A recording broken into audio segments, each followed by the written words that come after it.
Doctor दीपमाला IAPS द्वारा प्रायोजित निरंतर प्रतिदिन अंतर्राष्ट्रीय वेबिनार फोरम का 171वें दिन में आप सभी का स्वागत करती हूँ। आज के इस वेबिनार को शुरू करने से पहले हम सभी लोग 1 मिनट का साइलेंट प्रेयर करेंगे। ओके, आज की हमारी गेस्ट स्पीकर हैं डॉक्टर शीतल शाह। डॉक्टर शीतल शाह का एक मैं छोटा सा इंट्रो दे रही हूँ। ये सलाहकार हैं होम्योपैथ में, PCOD में इन्होंने PhD किया है, इन्होंने होम्योपैथी में MD किया है। शीतल शाह एक विशिष्ट शैक्षिक पृष्ठभूमि वाले उच्च योग और अनुभवी होम्योपैथिक चिकित्सक है। उन्होंने गुजरात काउंसिल द्वारा मान्यता प्राप्त सावली के गुजरात होम्योपैथिक मेडिकल कॉलेज से BHMS में स्नातक की उपाधि प्राप्त की। इसके बाद उन्होंने राजस्थान विश्वविद्यालय से मानसिक विकार में MD की पढ़ाई की। हाल ही में वह पारुल विश्वविद्यालय के तहत अहमदाबाद होम्योपैथिक मेडिकल कॉलेज में PCOD में अपनी PhD पूरी कर रही है। ग्रीस में international academy of classical homeopath से 2 साल का लर्निंग कोर्स इन्होंने किया है। एज ए प्रोफेसर उनके पास 29 वर्षों का शिक्षण अनुभव है और वह अहमदाबाद होम्योपैथिक मेडिकल कॉलेज में होम्योपैथिक फार्मेसी में HOD और प्रोफेसर थी। उन्होंने कई स्नातक और स्नातकोत्तर छात्रों का मार्गदर्शन किया है। वह हेमचंद्राचार्य उत्तर गुजरात विश्वविद्यालय में परीक्षक और पेपर सेटर है। वह विभिन्न कॉलेजों में प्रोफेसर चयन के लिए चयन समिति में भी है। उनकी कड़ी मेहनत, जुनून और योगदान की उल्लेखनीय 25 वर्ष की यात्रा को मान्यता देते हुए उन्हें पारुल विश्वविद्यालय से प्रशंसा प्राप्त प्रमाण पत्र मिला है। उनकी उपलब्धियां होम्योपैथी के क्षेत्र को आगे बढ़ाने और अनुसंधान और अभ्यास के माध्यम से स्वास्थ्य देखभाल में सुधार करने की उनकी प्रतिबद्धता को रेखांकित करती है। इनका आज का विषय है केंट ऑब्जर्वेशन का चिकित्सीय व्यवहार में उपयोग भाग 2। सो डॉक्टर शीतल, आपका IAPS मंच पे दोबारा बहुत बहुत स्वागत है फिर से। Over to you ma'am. Thank you Devika ji. Thank you to all the thank you sir. आज का केंट ऑब्जर्वेशन हमने पार्ट 1 कंप्लीट किया है और पार्ट 2 से हमें शुरू करना है। सबसे पहले होम्योपैथी में इवैल्यूएशन ऑफ अ केस वो सोनोग्राफी माना जाता है। जैसे एलोपैथिक फिजिशियंस को नोसोलॉजिकल, जैसे डिजीज के नाम से नोसोलॉजिकल इवैल्यूएशन से, सोनोग्राफी रिपोर्ट से वो तय करते हैं कि ये मरीज को ये रोग कितना कम हुआ और ये मरीज की इलाज में हम किस हिसाब से आगे जाए and what is the prognosis. But homeopathy में प्रोग्नोसिस के लिए इवैल्यूएशन है, इवैल्यूएशन ऑफ अ केस वो सेकंड प्रिस्क्रिप्शन है। और अगर आपको अच्छे से सक्सेसफुल होम्योपैथ बनना है तो फर्स्ट प्रिस्क्रिप्शन जितना इम्पोर्टेंट है उतना ही इम्पोर्टेंट सेकंड प्रिस्क्रिप्शन है। पार्ट 1 में मैंने तुम्हें ये स्ट्रैटेजी बताई थी कि जब इम्यूनिटी पावर अच्छा हो, वाइटल फोर्स स्ट्रेंथन वाला हो, तो किस तरह से तुम फर्स्ट मेडिसिन प्रिस्क्राइब करोगे और उसके कैसे कैसे रिएक्शंस आएंगे और उस रिएक्शन के बलबूते पर हमें सेकंड प्रिस्क्रिप्शन देना चाहिए या वेट एंड वॉच करना चाहिए। तो आज हम आगे से शुरू कर रहे हैं, that is part 2, GT-CAT. As we know that GT-CAT has given the evaluation of a case. तो उनके हिसाब से क्योर, एक डिजीज का क्योर होना और ये डिजीज क्योरेबल है, ये डिजीज क्योरेबल नहीं है, ये डिजीज का प्रोग्नोसिस अच्छा है, ये डिजीज का प्रोग्नोसिस अच्छा नहीं है, ये सब टाइप हम होम्योपैथ में मेडिसिन फर्स्ट प्रिस्क्राइब करने के बाद उसके रिएक्शन से तय करते हैं, नहीं के with the name of the diseases. Kent philosophy page number 205, उसमें ये पैराग्राफ दिया है जो मैं आपसे बताना चाहती हूँ. A true homeopathic prescription cannot be made on pathology or on a morbid anatomy because provings have never been pushed in that direction. Pathology gives us the results of a disease and not the language of the nature appealing to the intelligent physician. Symptomatology is the true subject to know. No man who is only conversant with the morbid anatomy and pathognomic symptoms can make homeopathic prescriptions. ये in a normal language I would like to explain. जैसे हम जानते हैं allopathy में कि हमें एक disease हुआ और उस डिजीज के सिम्टम्स को लेके हम एलोपैथिक फिजिशियंस के पास जाते हैं एंड एलोपैथिक फिजिशियंस हमें मेडिसिन देता है और बोलता है कि भाई तुम्हारा माइग्रेन ठीक हो गया, तुम्हारा अस्थमा ठीक हो गया, तुम्हारा पेप्टिक अल्सर ठीक हो गया. तो दे जस्ट ट्रीट ऑर्गन्स, वो सिर्फ ऑर्गन्स को ट्रीट करते हैं और ऑर्गन्स के जितने भी सिम्टम्स है वो सिम्टम्स को रिमूव करके उनकी ट्रीटमेंट में ऑर्गन्स को स्ट्रेंथन वाली कोई बात ही नहीं है. तो difference between allopathy and homeopathy बहुत अच्छा सा स्टेटमेंट है कि सबसे पहले मेंटल माइंड में इविल थॉट्स आते हैं. हमें डिजीज शुरू होने से पहले माइंड में इविल थॉट्स आते हैं. वो इविल थॉट्स पहले पैसिव होते हैं, उसका कोई रिएक्शन नहीं होता है, बस माइंड में चलते रहते हैं. वो पैसिव थॉट्स जब एक्शन में आता है तब जाके वाइटल फोर्स डिरेंज होता है. दूसरा इमोशंस, इमोशनल ट्रॉमा की वजह से वाइटल फोर्स डिरेंज होता है.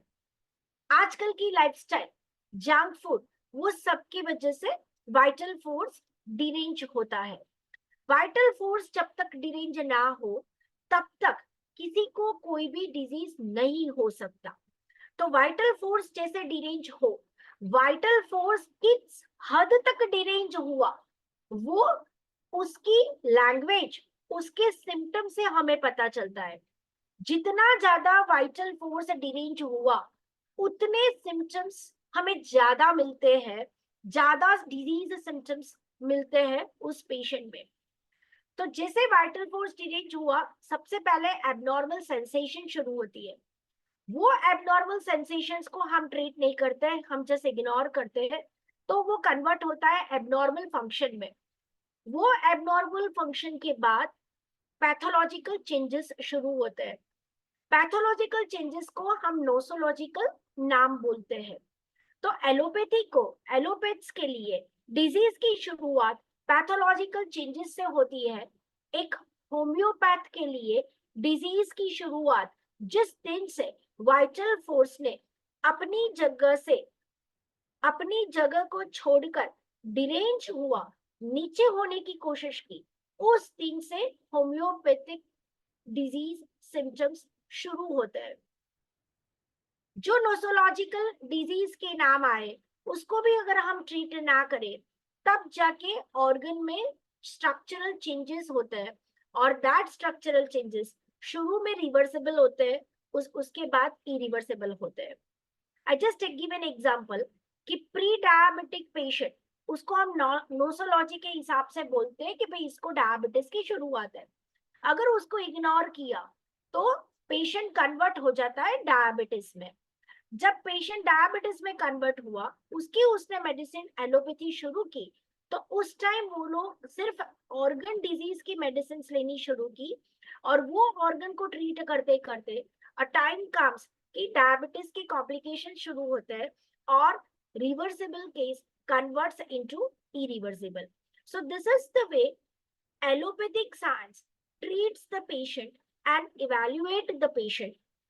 एलोपैथिक साइंस ऑर्गन को रिस्टोर करने में या ऑर्गन जो वीक है उसके लिए there is no treatment in other sides.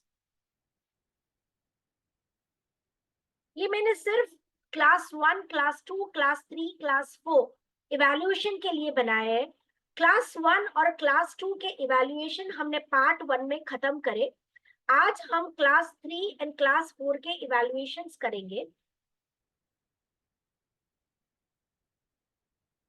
तो हमारी भाषा में डिजीज क्या, होम्योपैथ्स के लिए डिजीज क्या। तो होम्योपैथ्स के लिए वाइटल फोर्स ने डिरेंज होना शुरू किया तो वाइटल फोर्स सिम्टम्स बोलेगी, और वो सिम्टम्स को हम वाइटल फोर्स की लैंग्वेज समझ के हम वो लैंग्वेज को समझने की कोशिश कर रहे हैं। वाइटल फोर्स को किस हिसाब से हेल्प चाहिए वो अगर हमें पता चल जाए। देखो, हमारा वाइटल फोर्स डम शराड्स गेम खेलता है, हमें मालूम है कि डम शराड्स गेम में क्या होता है। तो वाइटल फोर्स डम शराड्स गेम खेलते खेलते हमें समझा रहा है कि भाई मुझे एकोनाइट दो, मुझे पल्सेटिला दो, मुझे फॉस्फोरस दो। तो अगर वाइटल फोर्स हमें अच्छी तरह से क्लियर पैटर्न से समझा दे, then the patient belongs to class 1, class 2। Vital force हमें बहुत समझाने की कोशिश कर रहा है, but he could not show us a clear picture। Clear picture किसका? मेडिसिन का। क्लियर पिक्चर हमें नहीं पता चल रहा है। एक सिम्टम से हमें लग रहा है कि ये पेशेंट सेपिया है, थोड़े से सिम्टम से लग रहा है कि ये पेशेंट पल्सेटिला है, फिर थोड़े से सिम्टम से लग रहा है ये काली काब है। So clear, we could not understand a clear picture. Picture is totally muddier and clear. वो दोनों शब्द मटीरिया मेडिका से रिलेटेड है।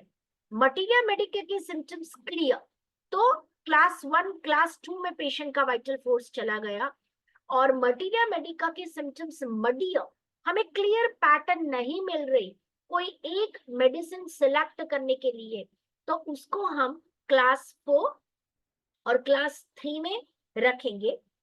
क्लास 4 वो ऐसा क्लास है जहां पे पेशेंट्स हमें या वाइटल फोर्स हमें मैक्सिमम डिजीज सिम्टम्स देंगे। उस पेशेंट्स में हमें PQRS कम मिलेंगे, गाइडिंग सिम्टम्स होम्योपैथी के कम मिलेंगे, केस मडियर होगा तो उस केस में पैलिएटिव ट्रीटमेंट ही जाएगी। क्लास 3 में भी हमें बहुत अच्छे से क्लियर पिक्चर नहीं मिलेगी तो केस मडियर होगा। तो इस दोनों में क्लास 3 एंड क्लास 4 में हमें कैसे ऑब्जर्वेशंस पता चलेंगे, that we will go further.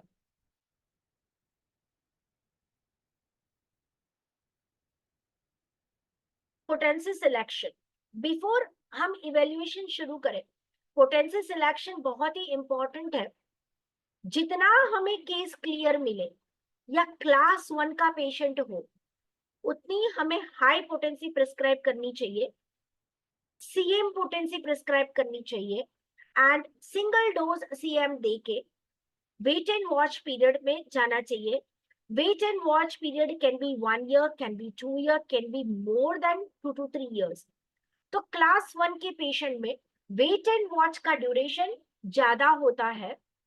Class 2 जो पेशेंट है उसकी ट्रीटमेंट, उसकी पोटेंसी हमें 1M से 10M, हम 1M 10M से 1M और 10M से हमें ट्रीटमेंट शुरू करनी चाहिए।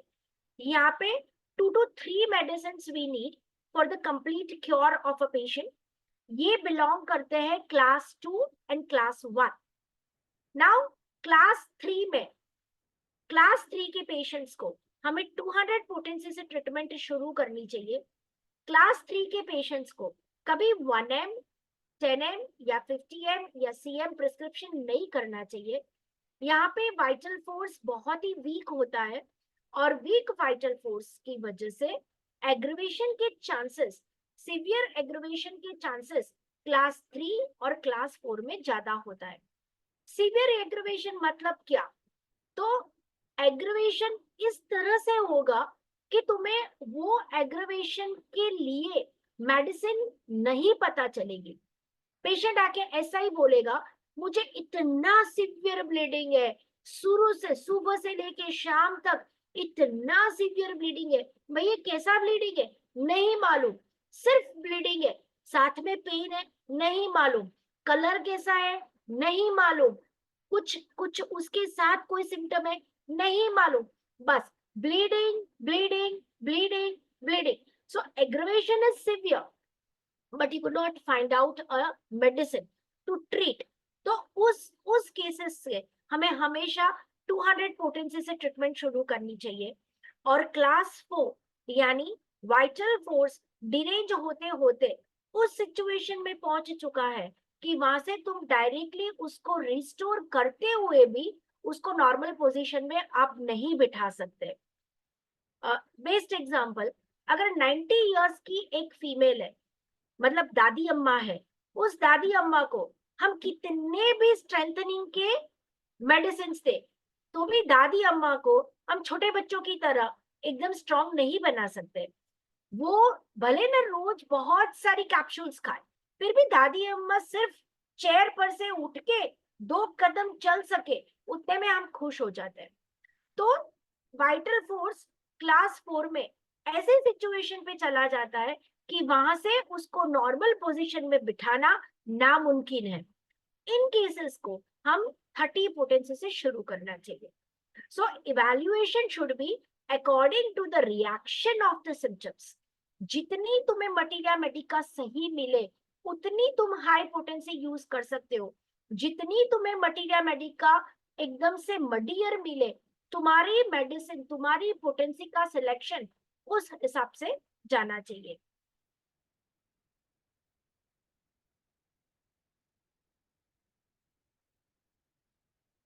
नाउ द रिएक्शन, जैसे हनीमन सर ने बोला है कि chronic treatment, chronic case, especially Allen chronic miasms में हनीमन सर ने समझाने की कोशिश की है कि miasmatic treatment should be in a sequence of a medicine, layer of a medicine. हमें एक एक करके लेयर को पिल करना है और वो हर लेयर को पिल करते हुए हमें नेक्स्ट मेडिसिन में हमें क्योर की तरफ कदम बढ़ाना है. तो ये हनीमन सर ने हमें क्या समझाने की कोशिश की है, तो क्लास 3 और क्लास 4 के पेशेंट्स को इस तरह से हनीमन सर की क्रॉनिक मायाज्मेटिक ट्रीटमेंट के बारे में हमें बताया है. क्लास 3 और क्लास 4 के पेशेंट्स में वाइटल फोर्स वीक होता है. वाइटल फोर्स वीक होने की वजह से तुम जो भी मेडिसिन प्रिस्क्राइब करोगे वो मेडिसिन मेन कंप्लेंट को थोड़े दिनों तक एमोलिरेट करेगी, अच्छा करेगी, विदाउट जनरल एमोलिरेशन. क्लास 1 और क्लास 2 में हमें आइडियल होम्योपैथिक इवैल्यूएशन मिलता है, जिसमें आइडियल क्योर इन होम्योपैथी है aggravation for some period of a time followed by a amelioration, and there will be amelioration on mental, emotional and physical plane. Class 3 और class 4 में ये मुमकिन नहीं है, ये तुम्हें शुरू से नहीं मिलेगा. तो क्लास 3 और क्लास 4 में क्या करना चाहिए, तो ये केसेस डीपर पैथोलॉजी के हैं. उस केस में हमें केस टेकिंग करना है. केस टेकिंग करने के बाद हमें एक मेडिसिन सिलेक्ट करनी है. वो मेडिसिन पेशेंट को देंगे, वो ऑलवेज हमें 200 या 30 पोटेंसी से शुरू करना है. वो 30 पोटेंसी हम कितने दिन देंगे, 30 पोटेंसी हमें रोज देनी है. कब तक देनी है, जब तक तुमने जो मेडिसिन प्रिस्क्राइब की है वो मेडिसिन एग्जॉस्ट ना हो, तब तक तुम्हें वो मेडिसिन चलानी है. वो मेडिसिन जैसे ही एग्जॉस्ट होना शुरू होगी, दूसरे मेडिसिन के सिम्टम्स शुरू होंगे, दूसरे मेडिसिन के PQRS शुरू होंगे. वो जैसे जैसे दूसरी मेडिसिन का PQRS शुरू हुआ, तुम्हें उस मेडिसिन को शुरू करना है. स्टिल तुम्हें लो पोटेंसी में देना है. जब वो मेडिसिन एग्जॉस्ट होगी तो तीसरी मेडिसिन 2 PQRS से खुलेगी. जब तीसरी मेडिसिन 2 PQRS से शुरू होगी तब तुम्हें 30 पोटेंसी से 200 पोटेंसी में शिफ्ट होना है. नाउ तुम 200 पोटेंसी तुम कंटिन्यू करोगे. कब तक तुम 200 पोटेंसी कंटिन्यू करोगे, जब तक वो मेडिसिन एग्जॉस्ट ना हो। जैसे जैसे वो मेडिसिन एग्जॉस्ट होगी, धीरे धीरे दूसरे PQRS शुरू होंगे। वो PQRS जितने ज्यादा बढ़ते जाए, हमें ये अनुमान करना है कि हमारा वाइटल फोर्स स्ट्रेंथन होने लगा है। जितना वाइटल फोर्स स्ट्रेंथन होना शुरू होगा, इस तरह मेडिसिन के PQRS बढ़ने लगेंगे। एक टाइम आएगा जब तुम्हें क्लियर मेडिसिन दिखाई देगी। जब तुम्हें क्लियर मेडिसिन दिखाई दे, तब तुम्हें हाई पोटेंसी में वो मेडिसिन देके वेट एंड वॉच पीरियड में चला जाना है। तब ये जब क्लियर पैटर्न शुरू हुआ, वो सजेशन है कि वाइटल फोर्स अब उसकी पोजीशन में रिस्टोर हो चुका है, वो वाइटल फोर्स स्ट्रेंथन हो चुका है, और ये वाइटल फोर्स स्ट्रेंथन हो गया है, तो अब तुम 1M पोटेंसी देके आराम से वेट एंड वॉच करके जा सकते हो। So the beauty of a class 3 and class 4, the reaction will be common: initial amelioration followed by a shift of a relapse. हमेशा एक मेडिसिन एग्जॉस्ट होगी और दूसरी मेडिसिन शुरू होगी। इसको बोलते हैं सीक्वेंस ऑफ अ मेडिसिन और layered medicine treatment according to the Hahnemannian chronic disease treatment.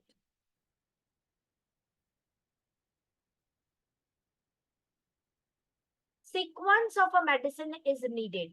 सी, बहुत बार ऐसा होता है कि एक होम्योपैथ किसी फंक्शन में जाए और कोई भी फैमिली मेंबर पूछ लेता है, अरे आपके होम्योपैथी में हेमरोइड्स की मेडिसिन है? हम बहुत उत्साह से बोल देते हैं, हाँ हाँ हमारे पास तो बहुत मेडिसिन है। फिर कोई आके पूछता है, अरे आपके पास माइग्रेन की मेडिसिन है? हाँ हाँ आ जाओ। फिर कोई ऐसा पूछता है, अरे आपके पास एमाइलोलेटरल स्क्लेरोसिस की मेडिसिन है? नहीं नहीं नहीं नहीं नहीं नहीं, हम ऐसे ऐसे डिफिकल्ट डिजीज को हम ट्रीट नहीं करते। अरे आपके पास कैंसर की मेडिसिन है? नहीं नहीं, उसमें हमें देखना पड़ता है। ऐसा नहीं है। हनीमन सर ने बोला है कि nosological treatment is not allowed. कोई तुम्हें ऐसा बोले, अरे मुझे बहुत थ्रोबिंग हेडेक हो रहा है, अरे बेलाडोना ले ले, no, it's not a right way to prescribe homeopathic medicines. Right way to prescribe a medicines is to evaluate vital force. हमें केस टेकिंग करके vital force को evaluate करना है। vital force अगर strengthening में है, तो पेशेंट भले माइग्रेन का हो और हमें पल्सेटिला दिख जाएगी, पेशेंट यूटेराइन फाइब्रॉइड का हो और हमें सेपिया दिख जाएगी, पेशेंट एलर्जिक राइनाइटिस का है और हमें आर्सेनिक दिख जाएगी। तो ये हम इवैल्यूएशन करने के लिए हम इस तरह से इवैल्यूएशन करते हैं। केस टेकिंग करने के बाद, मेडिसिन प्रिस्क्राइब करने के बाद, अगर पेशेंट गुड रिस्पॉन्स से आ रहा है, then they belongs to class 1 and class 2। लेकिन क्लास 3 और क्लास 4 में एक ही मेडिसिन से कभी भी पेशेंट ठीक नहीं होगा। तो हमें शुरू करना है लोअर पोटेंसी से, और हर बार जब पेशेंट नेक्स्ट टाइम आए तो हमें रीकेस टेकिंग करना है। रीकेस टेकिंग करके हमें ये देखना है कि जिस prescription medicine, take an example, mag mur patient, उसको बेरीज पसंद नहीं है। मैग्म्यूर पेशेंट को कभी भी बेरीज नहीं पसंद है। अब तुम्हें ये पेशेंट में मिल गया कि पेशेंट को बेरीज नहीं पसंद है, और तुमने मैग्म्यूर 30 से केस को शुरू किया।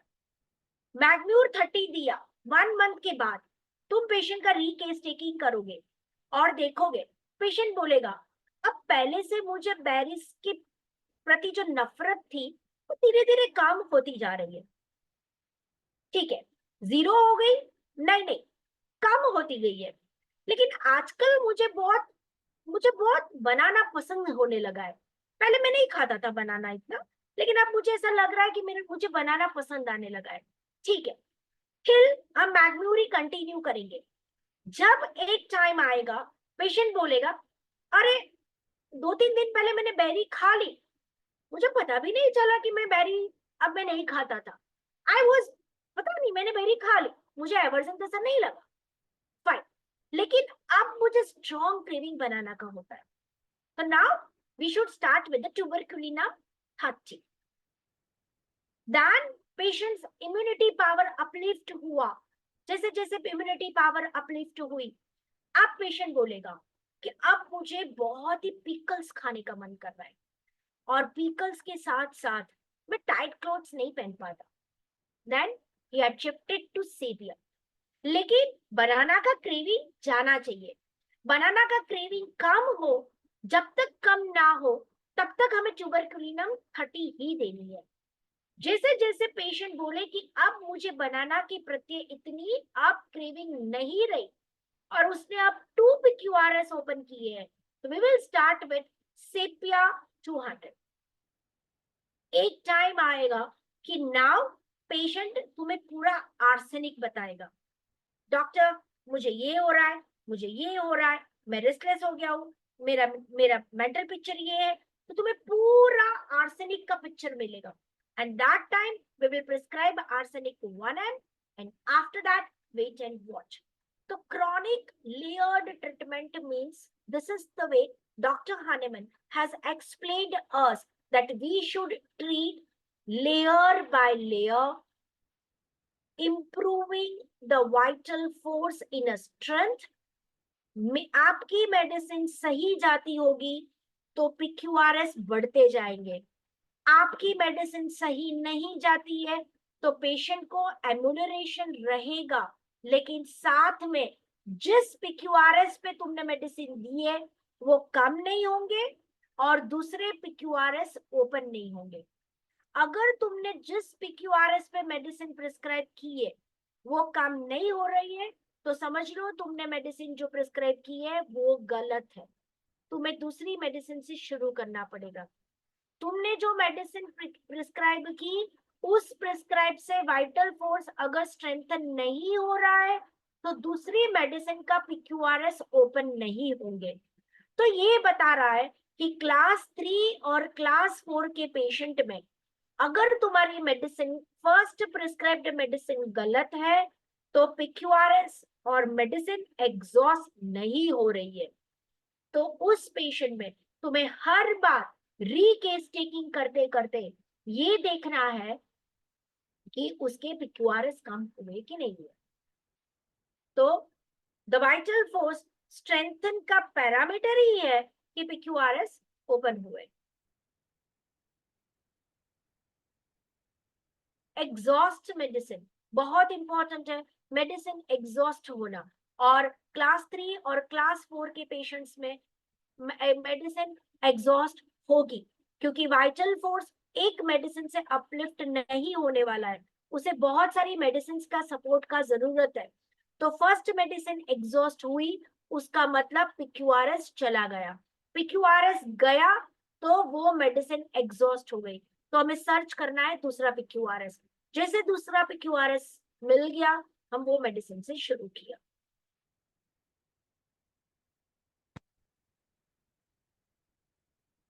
ये थोड़े से ऑब्जर्वेशन है, मैंने आपको एक्सप्लेन कर दी है, फिर भी वही ऑब्जर्वेशंस कि no initial aggravation, patient report feels better in some complaints but not well over.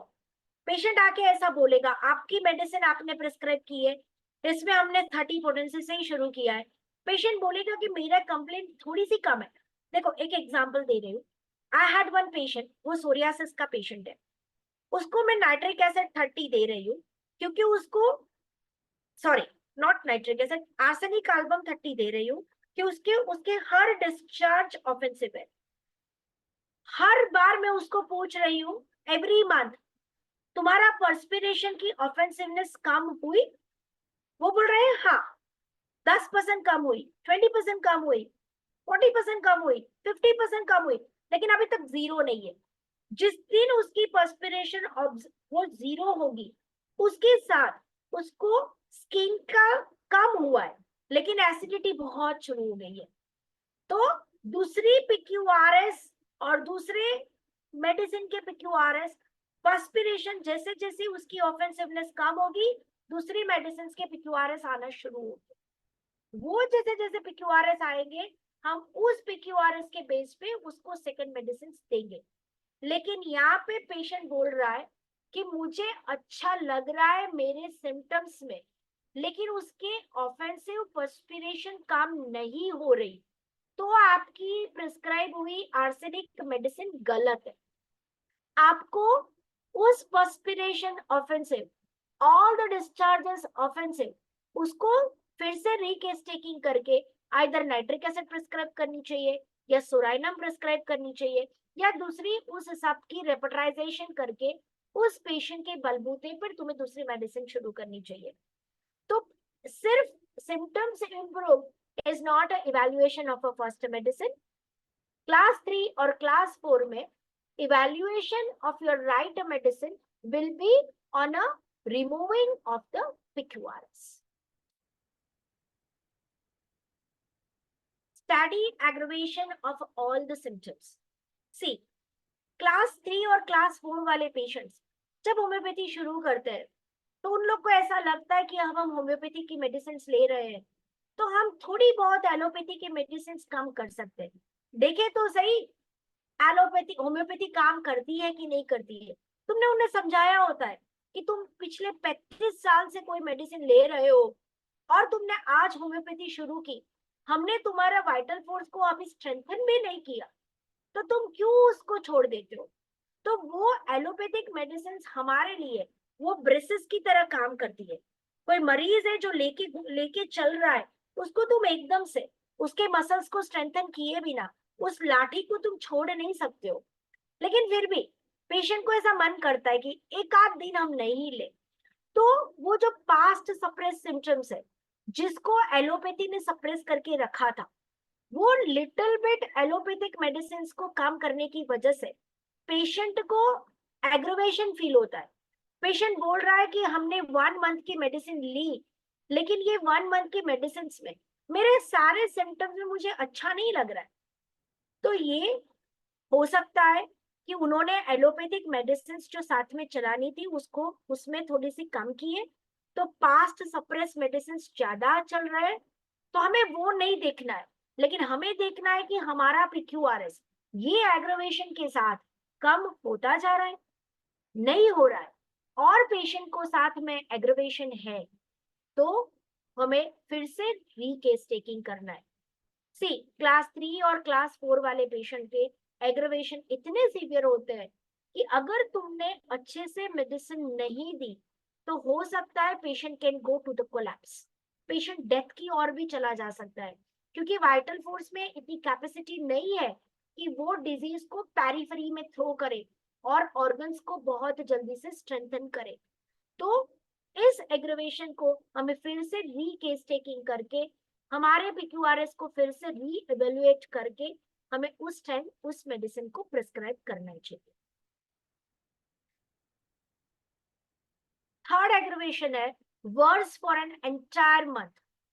सी, तो तुम्हारी सिलेक्ट की हुई मेडिसिन 100% गलत है, क्योंकि क्लास 3 और क्लास 4 के ऑब्जर्वेशन में है थोड़ा सा मेन कंप्लेन में इम्प्रूवमेंट, थोड़ा सा मेन कंप्लेन में इम्प्रूवमेंट और PQRS को धीरे धीरे कम होना।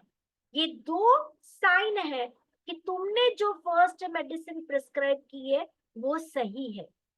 पेशेंट को इम्प्रूवमेंट कहीं पे भी नहीं है, स्टेडी एग्रीवेशन है, और तुम्हारे PQRS में भी कोई चेंज नहीं है, तो तुमने जो भी मेडिसिन सिलेक्ट की है वो गलत है। तुम्हें रीकेस टेकिंग करना चाहिए, और वो रीकेस टेकिंग करके उसके बलबूते पे तुम्हें सेकंड मेडिसिन सिलेक्ट करनी चाहिए।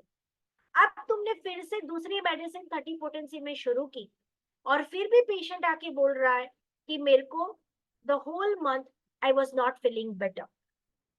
सच केस नीड्स बहुत सारा reading in a homeopathic materia medica. ऐसे केसेस को ऐसे ही मेडिसिन थ्रो नहीं करनी चाहिए, शांति से तुम्हें रीकेस टेकिंग करना चाहिए। रीकेस टेकिंग करके बहुत जितनी भी रेपर्टरी में मेडिसिन आती है वो पूरी मेडिसिन को तुम्हें फिर से पढ़ना चाहिए। अच्छे से पढ़ के तुम्हें अब बहुत संभाल के मेडिसिन देनी चाहिए, या वेट एंड वॉच करना चाहिए और साथ में एलोपैथिक मेडिसिन देनी चाहिए।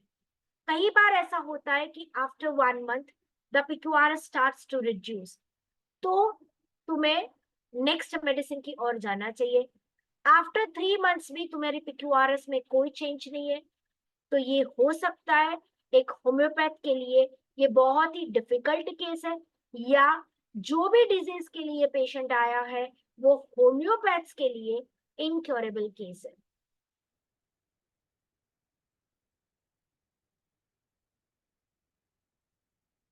The chief complaint has become more severe while the other symptoms are improved. ये भी तुम्हारी प्रिस्क्राइब कोई मेडिसिन गलत है। अगर क्लास 3 और क्लास 4 की मेडिसिन सही है तो उसकी चीफ कंप्लेंट कम होगी और मेडिसिन एग्जॉस्ट होगी और नई मेडिसिन ओपन होगी। ये 3 क्राइटेरिया क्लास 3 और क्लास 4 के लिए बहुत जरूरी है। उसके चीफ कंप्लेंट में कोई भी इंप्रूवमेंट नहीं है और पेशेंट ऐसे ही बोल रहा है कि मुझे थोड़ा बहुत अच्छा लग रहा है, तो वो रॉन्ग है। तुम्हारी फर्स्ट मेडिसिन गलत है, तुम्हें रीकेस टेकिंग करना चाहिए और बेटर ऑप्शन ढूंढना चाहिए।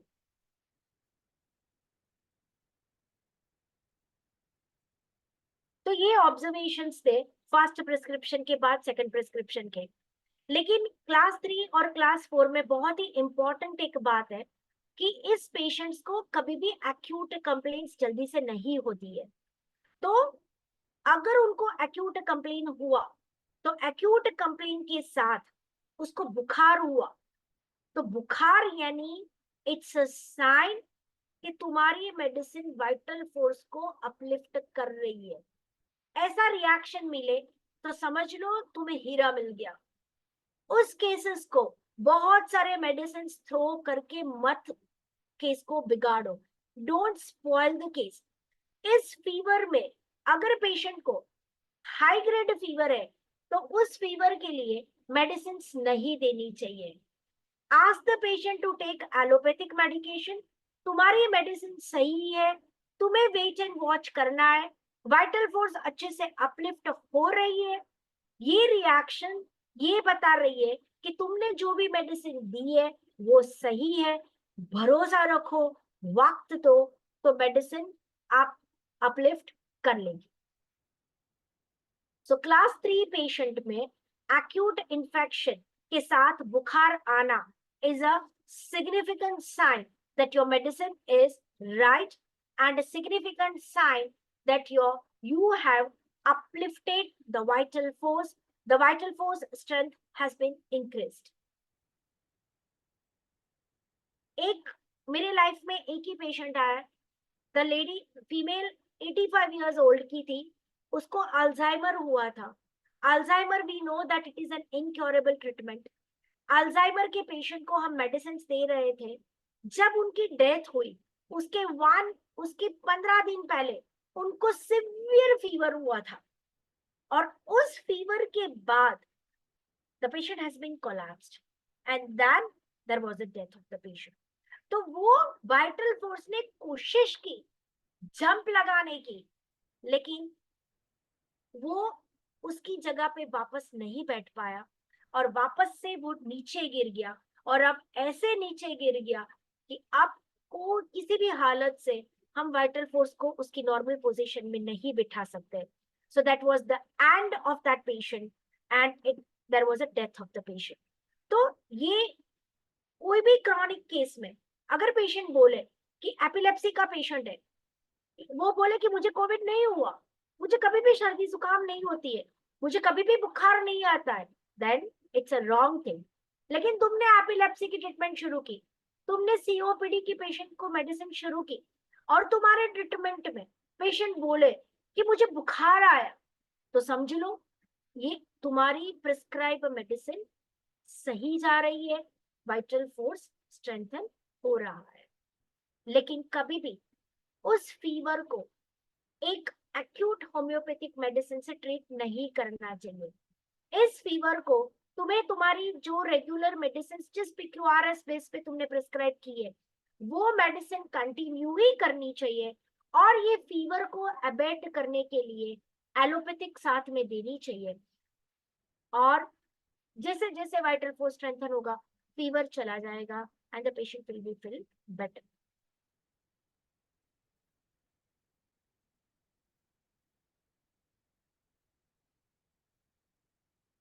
क्लास 4 जो मैंने बोला, वो इतनी वाइटल फोर्स डिरेंज हो चुका होता है क्लास 4 के पेशेंट्स को कि तुम जो भी पैलिएटिव ट्रीटमेंट दोगे उनमें कभी भी उनको बुखार नहीं आएगा, कभी भी उन्हें एक्यूट डिजीज बुखार वाले नहीं होंगे। एक्यूट डिजीज फीवर के साथ नहीं है, वो सजेस्ट कर रहा है कि वाइटल फोर्स की कैपेसिटी नहीं है कि वो नॉर्मल स्ट्रेंथनिंग पोजीशन में आए। क्लास 4 के पेशेंट्स को ट्रीट करने के लिए हमें 3 या 4 साल लग जाते हैं कि वो फीवर वाली सिचुएशन में वापस आ सके। तो हमें बहुत ही पेशेंस से क्लास 3 एंड क्लास 4 के पेशेंट्स को ट्रीट करना चाहिए और होम्योपैथिक QRS के बेसिस पे हमें मेडिसिन देनी चाहिए। Thank you very much. If you have any questions, you can ask me.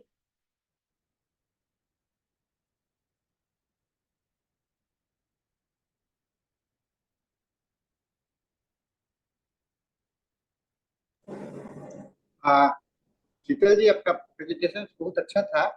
आप थोड़ा सा पीपीटी को हटा लीजिए, फिर हम लोग आगे करते हैं, है ना? Yes sir. आप अपना पीपीटी को आप रिमूव कर दीजिए, शेयर खत्म कर दीजिए। पीपीटी रिमूव कर दो। हाँ, पीपीटी आपका लेक्चर कंप्लीट हो गया ना? हाँ हाँ, तो आप बहुत अच्छा आपने बताया और मुझे लगता है ये सेकेंड पार्ट में जाकर के आपने बहुत अच्छा पूरा जो आपका अप्रोच था आपने बहुत अच्छा एक्सप्लेन किया है। और किन्हीं को कोई क्वेश्चन है, कोई कुछ पूछना चाहते हैं? Anyone who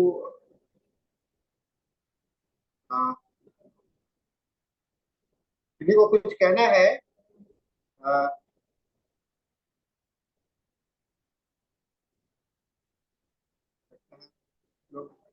doctor Seshadharan sir please. Hello Deepmala ji, Deepmala जी।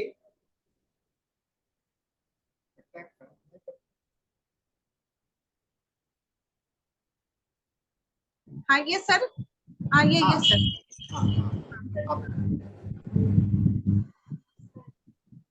अभी है समय, आप किन्हीं को कोई सवाल? अभी हमारे पास टाइम है, 7 to 8 मिनट्स हमारे पास है। Doctor Seshadharan sir, doctor Seshadharan sir. Hello.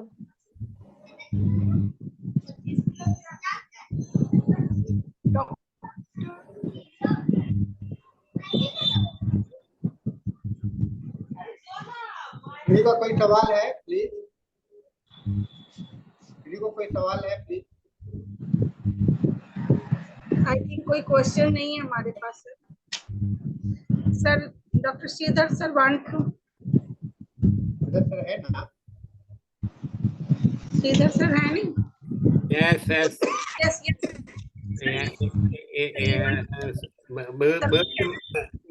बहुत बढ़िया था doctor Sheetal. Thank you sir. बहुत बढ़िया था, क्लास बहुत अच्छा से बता दिया। फिर भी इंग्लिश सेक्शन में भी आ जाइए, इसमें बहुत डॉक्टर शीतल जी ने इंग्लिश सेशन में भी प्रेजेंटेशन दे चुके हैं। हाँ, ये सेम सब्जेक्ट हमारे पास एक भी आया। हाँ ठीक है, तो बहुत डॉक्टर राम परवेश बहुत बढ़िया था। तो धन्यवाद, बहुत धन्यवाद। ओके, और कुछ नहीं है। Thank you. Doctor Ram Parvesh sir कुछ कहना चाहेंगे? डॉक्टर राम परवेश सर, आप कुछ कहना चाह रहे हैं सर? हाँ हाँ, thank you doctor Deepmala, congratulation doctor Sheetal sir, very nice presentation. Thank you बहुत सर। अच्छा लगा, बहुत अच्छा लगा। Thank you sir. होम्योपैथी के सिद्धांत के अनुसार आपने बताया विदाउट वाइटल फोर्स कोई बीमारी हो ही नहीं सकता। Vital force is the very important the body, यानी शरीर का जो है एनर्जी वास्तविक में वाइटल फोर्स है। और वाइटल फोर्स डिरेंज होने का कारण जो बताए आप, बहुत अच्छा बताए और बहुत बढ़िया लगा कि sequence of the sequence of remedy जो बताए आप, बहुत अच्छा बताए। और मेन कॉज ऑफ डिजीज तो है ही, बिना वाइटल फोर्स का डिजीज नहीं होगा। तो very very thanks doctor you. Sheetal sir, again आइए, बहुत अच्छा लगा। ठीक ठीक, Thank you, sir. Okay sir. ठीक है। ये शीतल जी, आपने जो ये प्रेजेंटेशन दिया, बेसिकली आपका ये केट 12 ऑब्जर्वेशन से रिलेटेड था, है ना। ये काफी अच्छा आपने प्रेजेंटेशन था। और मुझे लगता है कि प्लीज राम प्रवेश जी, आप अपना वीडियो को ऑफ कीजिए ना। आपका शीतल सर का आ नहीं रहा। हाँ ठीक।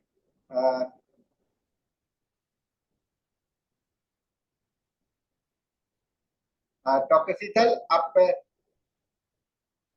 हैं यहाँ हॉल में, रूम में? Yes, sir. हाँ हाँ, यस मैडम। ये जो 12 ऑब्जर्वेशन है, इसका बहुत अच्छा ये है।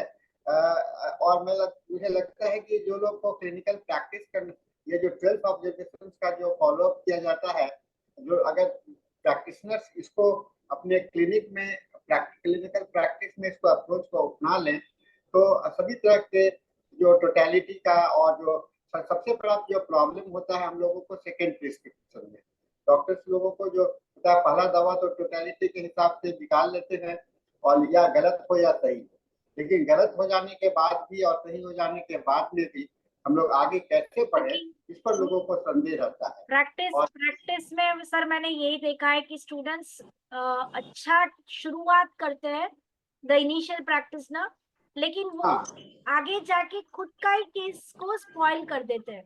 तो अच्छी सी सेकंड प्रिस्क्रिप्शन नहीं आने से वजह से वो लोग अपनी पूरी मेहनत को जीरो कर देते हैं। हाँ, तो एक दो चीज होता है जो कि सेकंड प्रिस्क्रिप्शन के लिए, एक ऑब्जर्वेशन और दूसरा पेशेंस, उसका धैर्य रखना, है ना। जब दवा दे दिए तो दवा कब तक काम कर रहा है, कब तक करेगा, उसका रास्ता आपको सही हो रहा है, हेरिंग्स लॉ को क्योर कर रहा है कि नहीं कर रहा है, इस पर भी ध्यान देने का जरूरत होता है, जो कि डॉक्टर केंट ने अपने 12 ऑब्जर्वेशन में इसको बहुत अच्छा से इसको हाईलाइट किया है। इसके बाद में आगे चल करके 12 ऑब्जर्वेशन पर डॉक्टर मिथल कॉस का भी मैंने देखा कुछ एडिशन है, तो हम लोग अब 12 ऑब्जर्वेशन के बाद भी आगे निकल चुके हैं। तो ये जैसे जैसे समय बढ़ेगा तो हम लोगों के पास में ऑब्जर्वेशन वैसे वैसे और भी आते जाएंगे, और ये नहीं है कि हम लोग 12 ऑब्जर्वेशन ही हमारा लिमिटेशन है, क्योंकि इसके बाहर भी बहुत सारे पेशेंट आजकल, सबसे बड़ा जो आजकल का जो प्रॉब्लम है, हम लोग जो ड्रग डिपेंडेंट डिजीज जो होते हैं, जो कि रोगी डायबिटिक के आते हैं, हाइपरटेंशन के आते हैं, तो उनके अवस्था में हम लोग को कुछ और भी स्ट्रेटेजी डेवलप करना पड़ेगा। और मुझे लगता है कि मिथल कॉस का एडिशन को भी लोगों को ध्यान में रखना चाहिए, और भी अगर अपने अनुभव हो तो उसको साझा करना चाहिए, क्योंकि ये डेवलपिंग साइंस है। किसने बहुत पहले एक वैसे पेशेंट पर खाली अध्ययन किया था जो कि केवल होम्योपैथी मेडिसिन में एक दवा ले रहे थे, लेकिन आजकल जो पेशेंट आ रहे हैं उसमें आपको ड्रग डिपेंडेंट रोगी आ रहे हैं, एलोपैथी दवाई ले रहे हैं, या उनको लेना पड़ रहा है, लाचारी है, तो वैसे में हम लोगों को और भी स्ट्रेटेजी को फॉलो करना पड़ेगा, क्योंकि उसको लेकर के कभी कभी ऐसा होता है कि डायबिटिक के पेशेंट अपने डायबिटिक मेडिसिन लेते रहते हैं, बीपी मेडिसिन लेते रहते हैं, तो कुछ चेंजेस जल्दी दिखाई नहीं पड़ता है कि क्या हमारे मेडिसिन से क्या इफेक्ट हो रहा है। ऐसे में भी हम लोगों को स्ट्रेटेजी डेवलप करना पड़ेगा। और आप शीतल जी, आप कॉलेज में हैं, तो इसमें थोड़ा सा इस अप्रोच को भी देखने का कोशिश कीजिए। ये बहुत अच्छा मुझे लगता है कि एक रिसर्च भी होगा, और आपका इस पर एक अच्छा रोल भी आप कर सकते हैं। इस पर मैं भी एक बात बोलना चाहूंगी कि जैसा कि मैम ने कहा कि केसेस बहुत अच्छे से होते हैं स्टार्टिंग में, बट बाद में वो खुद से केसेस स्पॉइल कर देते थे। इस पर मैं ये बोलूंगी कि पेशेंट के साथ साथ डॉक्टर को भी पेशेंस रखना चाहिए।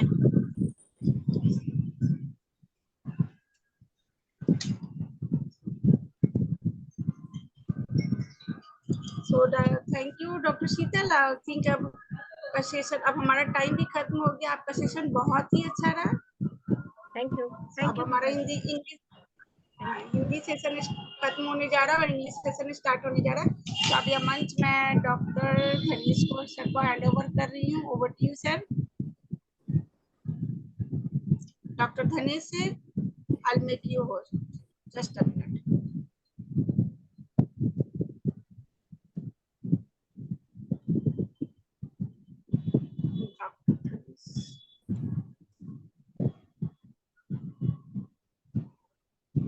डॉक्टर धनीश,